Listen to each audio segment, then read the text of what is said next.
The sky over Leora was a harsh coppery red, broken only by the jagged peaks that cut through the horizon like shattered glass. The wind swept across the barren plains, carrying fine dust that glittered faintly, reflecting the glow of the distant twin suns. Humanity had come here seeking crystals, strange luminous stones that pulsed with energy. And the settlers had built a small colony at the edge of the main plateau. It was a fragile existence, one where every day was a fight against the unforgiving planet and the unknown. Among them was Dr. Elias Wren, a tall, lean man with eyes that had seen too much yet never enough. He moved through the colony with a purpose that few could understand, fixing machines, running scans, and carrying the quiet weight of failure that clung to him like a second skin. Elias had arrived on Leora with high hopes, dreams of making a difference, but the reality had been harsher than he expected. Settlers whispered about him, some calling him reckless, others calling him gifted. He didn't care. He only knew that the planet demanded focus, and focus had been all he could give. Yet despite all the calculations, all the measurements, there had been something he could not predict. The arrival. It began as a ripple in the sky, almost like a flicker of light, far off, beyond the edge of the plateau. At first, no one noticed. The settlers were busy with their daily routines, hauling supplies, repairing habitats, tending to the crystal processors. But then the ripple grew, widening into a massive distortion, and the air itself seemed to hum. People stopped and stared, fear and awe mingling in their faces. Machines shivered under the energy waves, and the settlers scrambled, unsure whether it was a natural phenomenon or something far worse. Elias was already running toward the observation deck, the old comm system in his hands. When he reached the highest platform, he saw it. A craft unlike anything humanity had ever imagined. It was enormous, hovering silently above the plateau, its surface smooth and reflective, almost as if it had been carved from the night sky itself. There were no visible engines, no wings, no means of propulsion. And yet it was there. And it was alive. The colony erupted into panic. Some called for evacuation, others for weapons. Elias did neither. He only watched, feeling a strange pull in his chest, a sensation that something profound had arrived, not for destruction, but for purpose. And then the hatch opened. The figure that emerged was human-shaped, but impossibly elegant, impossibly graceful. Her movements were fluid, every step certain, though she had no eyes. Her face was delicate, framed by a cascade of silver hair that shimmered in the red light. Her skin glowed faintly, as if the planet itself recognized her. The settlers froze. Whispers spread like wildfire. A goddess? Someone murmured. She's blind, another said, pointing at her milky eyes. She did not stumble. She did not hesitate. Her arms extended slightly, sensing the world around her. The air seemed to bend toward her. Elias felt a shiver run down his spine. He had studied alien life forms in theory, but nothing prepared him for this presence, this certainty. And then, her voice came. It was melodic, resonant, yet soft, speaking directly to the heart rather than the ears. "Do not fear," she said, and somehow every human within earshot understood her, though the words themselves were alien. "I am Keala. I have come not to conquer, but to choose." There was confusion and skepticism, of course. A goddess who cannot see choosing humans? Some laughed nervously, others crossed themselves. But Elias felt something different, a tug at the corners of his mind, an invisible thread connecting him to her. Against all reason, he stepped forward. I will guide you," he said, his voice steady even as his hands trembled slightly. "I know the land." "I can help you." Kelara turned her head slightly toward him. Though her eyes were blank, Elias felt her gaze as surely as if she were piercing through his soul. "I see," she said, You are the one. The words were simple, but they carried weight. Kaylara did not choose the strongest, the richest, or the most intelligent. She chose the one whose heart held courage, tempered by humility, whose past bore scars, yet whose will remained unbroken. Elias felt an unfamiliar warmth, a sense of destiny that he had never known before. Over the next hours, the settlers watched in tense silence as Kaylara moved among them. She did not touch the crystals directly, but she paused near them, her fingers hovering, and the stones responded, pulsing brighter as if acknowledging her presence. Machines whirred differently in her proximity, sensors recalibrating, as though her very existence changed the environment around her. The settlers whispered again, this time with awe. She senses Everything. Elias accompanied her across the plateau, explaining the dangerous terrain, the unstable crystal formations, and the fragile habitats. She listened, nodded occasionally, but mostly she moved with a strange rhythm that did not rely on sight. When they reached the first major crystal node, a tall spire rising from the ground like a frozen waterfall of light, she paused, her hands extended, fingers brushing the air above it. "Energy," she whispered. "It hums with life, not power. It is conscious." Elias blinked, uncertain whether he had heard correctly. Most scientists treated the crystals as tools, energy sources to be mined and harvested. He had never thought of them as living. Yet, under Kaylara's influence, even the air seemed alive, charged with something older and wiser than any human mind. They spent the day exploring the plateau together.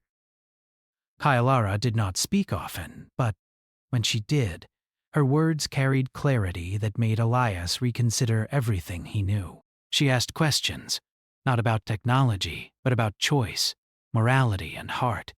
She tested him gently, challenging his decisions, asking him why he acted as he did. Elias found himself answering honestly, without pretense, and each answer seemed to strengthen the invisible bond between them. By the time the twin suns dipped below the horizon, casting long shadows across the colony, the settlers had begun to accept her presence. Some cautiously approached, curious about the goddess who could not see yet understood everything. Kalara extended her senses toward them, brushing against fear and hope, anger and love, reading the hidden depths of their souls. No one could hide from her, and yet, instead of condemnation, there was understanding. Instead of judgment, there was choice. That night, Elias stood on the observation deck again, looking at the stars.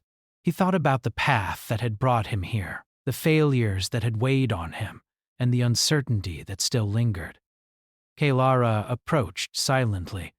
Her presence felt more than seen. She did not speak at first, only extended her hand. "You carry burdens," she said softly. "Yet you stand. You choose, despite fear and doubt." Elias felt tears prick his eyes. No one had ever spoken to him like that. Not his parents, not his mentors, not even the colleagues who had praised or scorned him. Somehow Kaylara understood him, without words, without sight. He took her hand, and it felt like a bridge forming, a connection that transcended logic, physics, and reason. "I don't know why you chose me," he admitted. "I am nothing special." "You are more than you realize," Kaylara replied. "And yet, it is not about what you are. It is about what you choose to be." For the first time in years, Elias slept that night without the weight of failure pressing on his chest. Outside, the colony was quiet, save for the hum of the crystals. The wind carried the faintest glimmer of something new, a promise, a challenge. A future waiting to be shaped by human hands, guided by a goddess who saw not with eyes, but with the heart. The next day, the air changed. Sensors detected anomalies beyond the plateau, shadows moving where there should have been none. Kaylara did not flinch. Elias noticed a calm resolve in her stance, that contrasted sharply with the fear among the settlers. "They come," she said, voice steady, "not to destroy, but to test. Humanity will face choices it has never imagined. You will face them with me, or fail without me." Elias felt the pull of responsibility like never before. He had survived setbacks, disasters, and doubt, but nothing prepared him for the weight of guiding humanity under the eyes of a being who could see the truth within every heart. "Then we'll face it together," he said. Kalara's fingers brushed his again, not in touch, but in connection, and he felt the silent promise. Even blind, she had chosen him, and through him, she had chosen humanity. As the suns rose over Leora, casting golden light over the copper plains, Elias knew the real journey had only just begun. The alien goddess who saw with her heart had arrived, and humanity would never be the same again. The mornings on Leora had a strange beauty, the twin suns rising over copper plains, turning the dust into sparkling amber waves.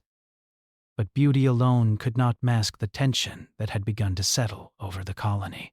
Rumors had spread through the settlements, strange energy spikes, shadows moving where none should be, and machines acting unpredictably as if something beyond human comprehension was probing them.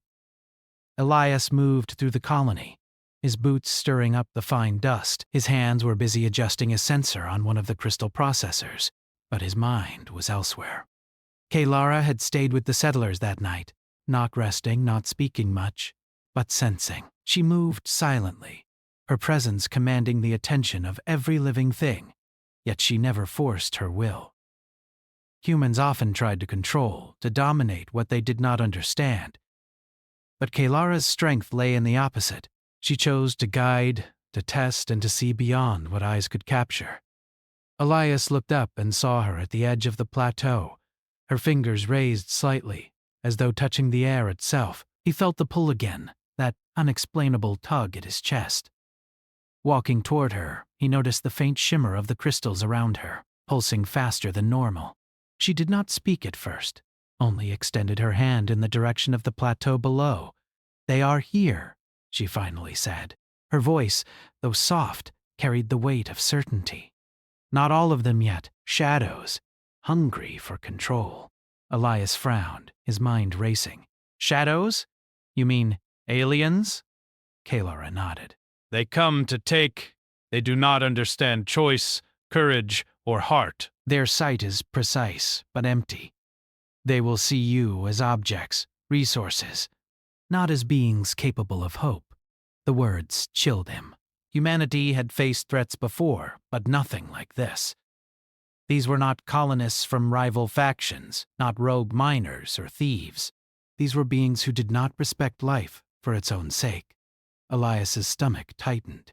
He had never considered his choices as a measure of survival, but now he realized that every decision mattered, not just for himself, but for everyone around him.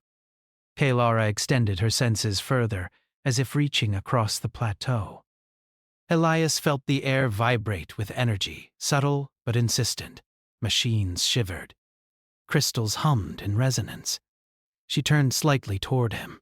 "You will lead them," she said, "not with strength alone, but with judgment, with heart. That is your test, and mine." The day passed with hurried preparation. The settlers reinforced habitats, stockpiled supplies, and set up defensive measures. But Kalara taught them something deeper. She did not tell them what to do.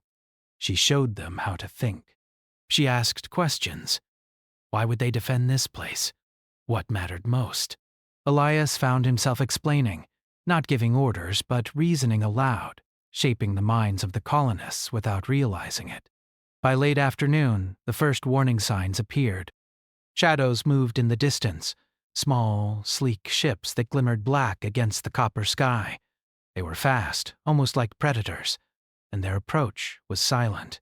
Settlers panicked, scrambling for cover, and even the automated defenses hesitated, untested against such an alien presence. Kalara raised her hand, and the vibrations through the air seemed to calm both humans and machines. "Do not fear," she said. They respond to intention. Courage will make you stronger than any weapon. Fear will make you weak. Elias swallowed, then ran toward the edge of the plateau, scanning the advancing ships. He noticed patterns, slight differences in movement, timing, and angles of approach. He realized that brute force alone would not save them. They needed to outthink the invaders. He turned to the settlers. We're not just fighting to survive. We're fighting smart. Watch their movements. Learn their rhythm. They think with precision, but they do not understand choice or improvisation. That is our advantage. Kalara moved among them silently, touching none, speaking only when she sensed hesitation or doubt. Her guidance was subtle, often a question that forced a human mind to see the truth itself. When a young settler named Mara froze, unsure whether to operate a heavy loader to block one of the landing zones, Kalara bent slightly toward her. "Will you choose courage or safety?" she asked. Mara's hands shook, but she obeyed, and the loader rolled into place just as a shadow ship descended. The encounter was brief but decisive. Using knowledge of the terrain, human ingenuity, and Kalara's guidance, they managed to repel the first wave without major loss. The settlers cheered, but Elias knew it was only the beginning. "Every choice matters," Kalara said, turning toward him. Her blank eyes seemed to pierce his soul. "You are not here to command, but to embody. Courage, compassion, and intellect, these are weapons no machine can replicate. Lead with them, and humanity will survive." Elias felt the weight of her words. In that moment, he understood something fundamental. Kalara did not need to see the future. She could sense the potential of those around her, and through her, humanity had a chance not only to survive, but to rise beyond the limits they had ever imagined. In the following days, the shadows returned in greater numbers. Small skirmishes erupted across the plateau. Each encounter was a test, not of strength alone, but of judgment. Elias found himself making choices he never thought he could. Who to save first, how to prioritize the colony's survival, and when to risk himself for the sake of others. Each time, Kalara was there, silent, sensing, guiding. During one particularly dangerous confrontation, a shadow ship targeted a group of children who had wandered too close to an unstable crystal formation. Elias did not hesitate. He sprinted across the dusty plain, diving to shield them as the ship fired. The blasts shattered nearby rocks, sending shards flying, but somehow none touched the children. Kalara's hand touched his shoulder, not in force, but in recognition.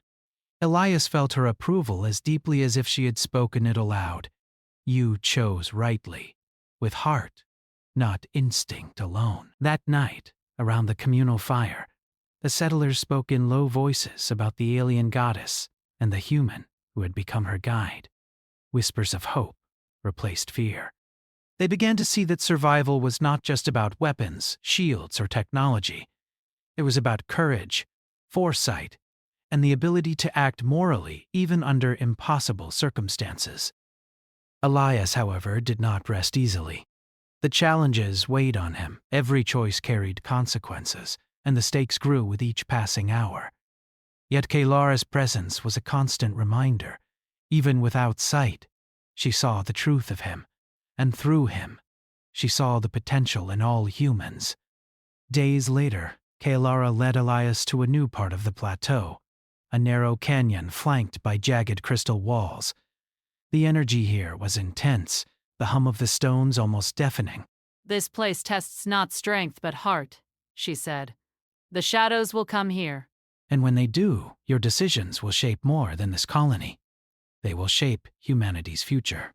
Elias felt a surge of responsibility unlike anything he had ever known. He walked carefully, sensing the vibrations in the ground, listening to the subtle shifts in energy. Kalara's hand hovered near his, guiding him without touching. He realized that the bond between them was not just connection, but trust.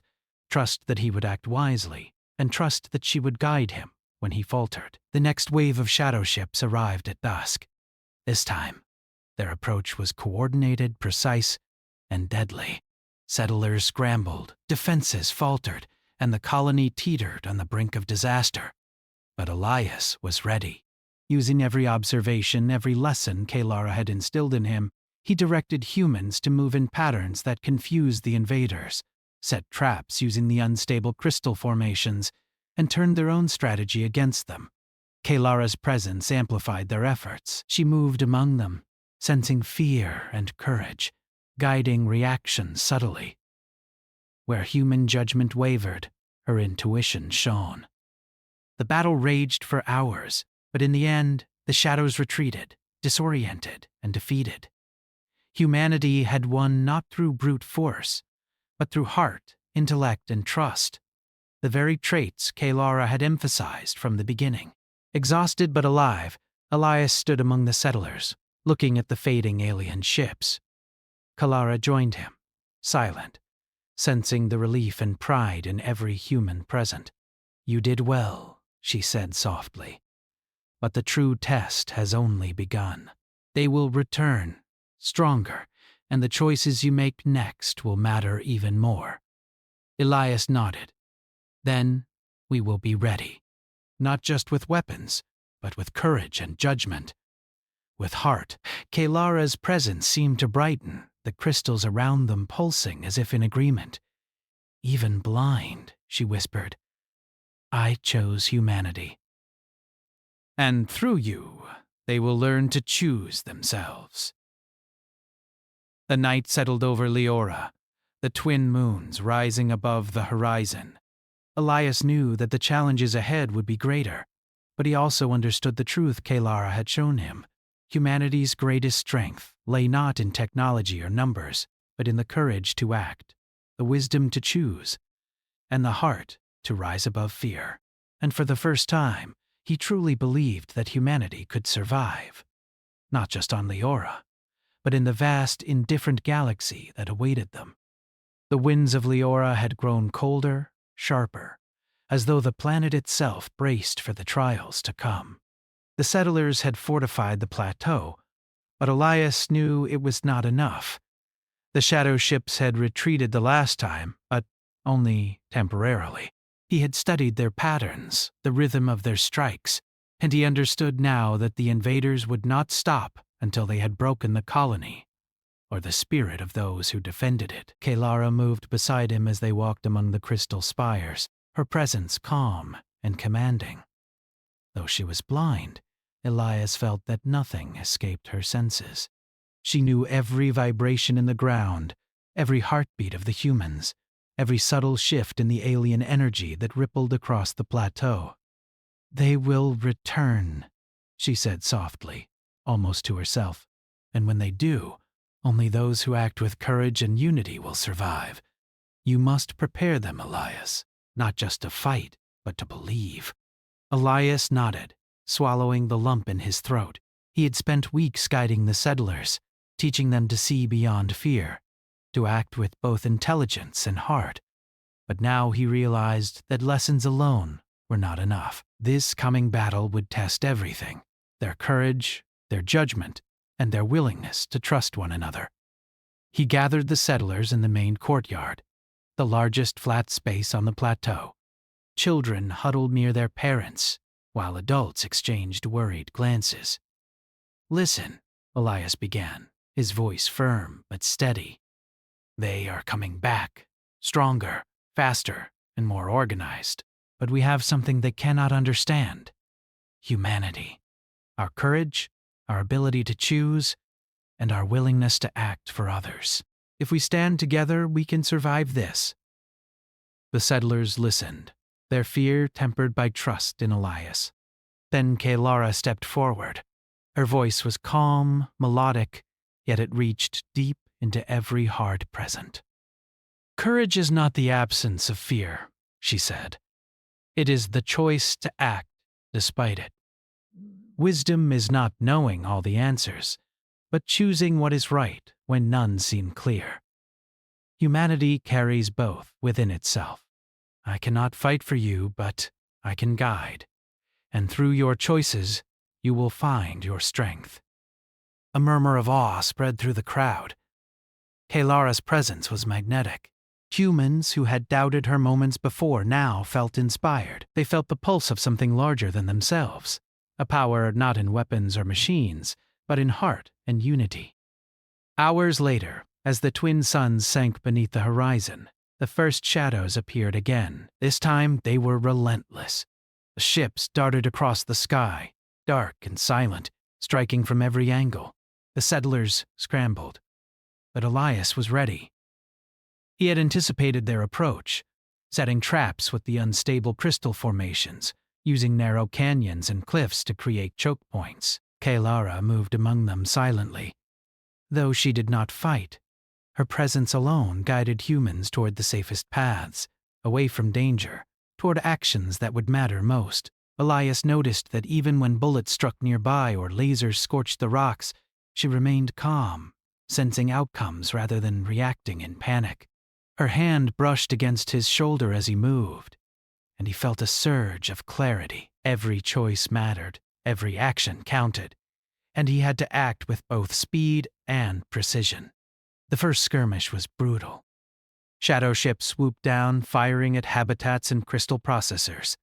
Settlers had to make split-second decisions: who to save, what to protect, how to fight back with limited weaponry. Elias found himself at the center of it, directing humans, dodging debris, and shielding the vulnerable.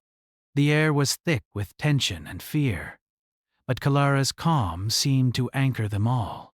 In the midst of the chaos, a group of settlers became trapped in a narrow canyon, pursued by a fast-moving shadow ship. Elias sprinted toward them, dodging laser fire, heart-pounding.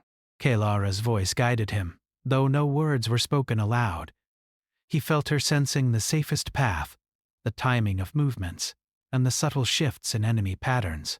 Using her guidance and his own intuition, he maneuvered the group behind a crystal outcrop, just as the ship swooped past. "You chose well," Kalara said afterward, her voice soft but filled with approval.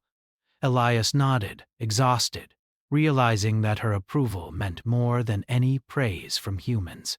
She saw not what he did, but why he did it, and the courage it took. The battle continued for hours. The prime ministers are all invited to take their opponents. Settlers fought bravely, using ingenuity and teamwork rather than relying solely on weapons. They created distractions, set traps, and coordinated movements that confused the invaders. Each small victory boosted morale, each human act of courage shining like a beacon against the darkness. Elias was struck by how different humanity was from the cold precision of the shadows, where the aliens calculated outcomes and efficiency. Humans acted with heart, sometimes unpredictable, sometimes reckless, but always with a willingness to sacrifice for one another. By the time the battle slowed, the plateau was scarred and battered, but the colony had survived. Elias moved through the crowd, checking on injured settlers, offering encouragement, and silently feeling the weight of their survival. Kalara joined him, sensing the mix of exhaustion, relief, and pride. "They underestimate you," she said. "They do not understand choice. But you are learning. You are growing stronger, not just as humans, but as a force they cannot predict or control." Elias exhaled, leaning against a crystal spire. "I never imagined humans could do this. Not just survive, but think, adapt, and fight with heart." Kalara's hand hovered near his arm, a gesture of connection rather than touch. "Your strength is not mine to give. It is yours, born of choice, courage, and compassion." "That is the true power of humanity." Days passed. The settlers rebuilt, fortified, and trained, learning from each encounter. Kalara continued to guide, teaching not by commands, but through subtle lessons. She asked questions that forced humans to reflect. Why would you risk yourself for others? What does it mean to lead with heart? How do you act when all seems lost? Each question shaped them, refined them, and prepared them for the inevitable return of the shadows. Elias, meanwhile, became more than a leader. He became a symbol. Not because of strength or strategy alone, but because of his ability to make hard choices, to act with integrity, and to inspire others to do the same. Settlers began to look to him not for orders, but for guidance, for the calm courage that Kalara had recognized in him from the very beginning. One night, as the twin moons rose, Elias and Kalara stood at the edge of the plateau, overlooking the settlements below. The wind carried the hum of the crystals, faint but constant, like a heartbeat. Elias felt the weight of responsibility pressing down, heavier than ever before.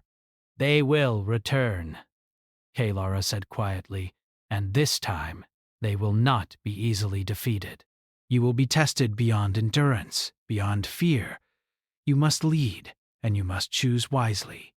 Not every choice will be clear, not every outcome safe, but you must act. Humanity depends on it." Elias nodded, feeling the gravity of her words.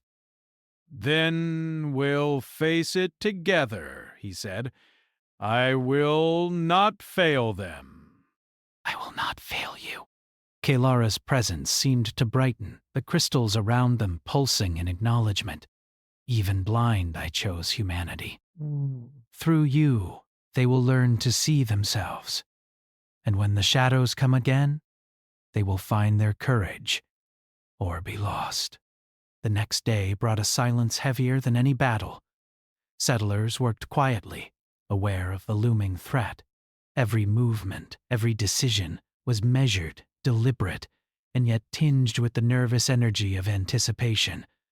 Elias could feel the tension, the fear, and yet he also sensed hope. The humans were learning to act not just with strength, but with heart, a trait no alien could mimic or predict. Then, on the third day, the shadow ships returned, this time in overwhelming numbers. Their attack was coordinated and relentless.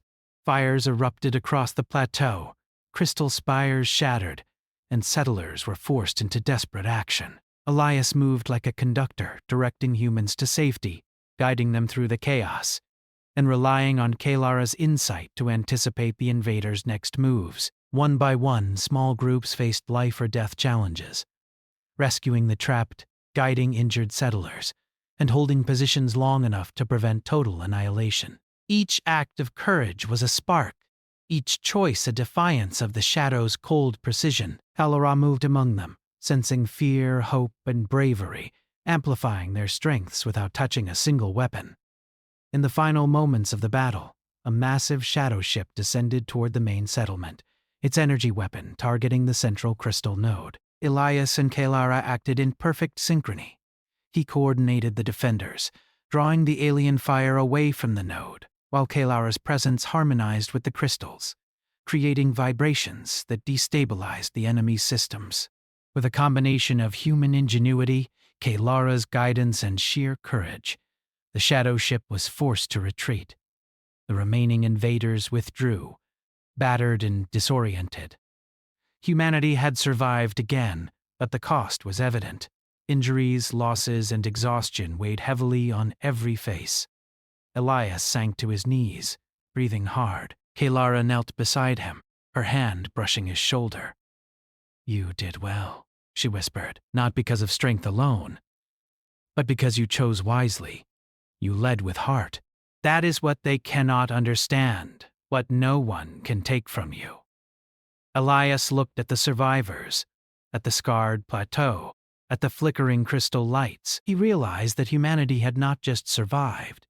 They had learned, adapted, and triumphed in a way no alien could predict.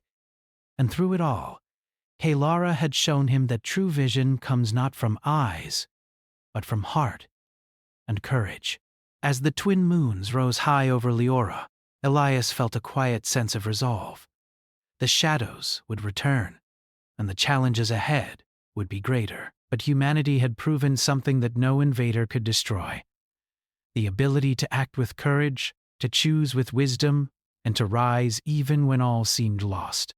And with Kalara by his side, guiding and trusting him, Elias knew they could face whatever came next. The journey was far from over. But for the first time, Elias believed in something beyond survival. He believed in humanity itself.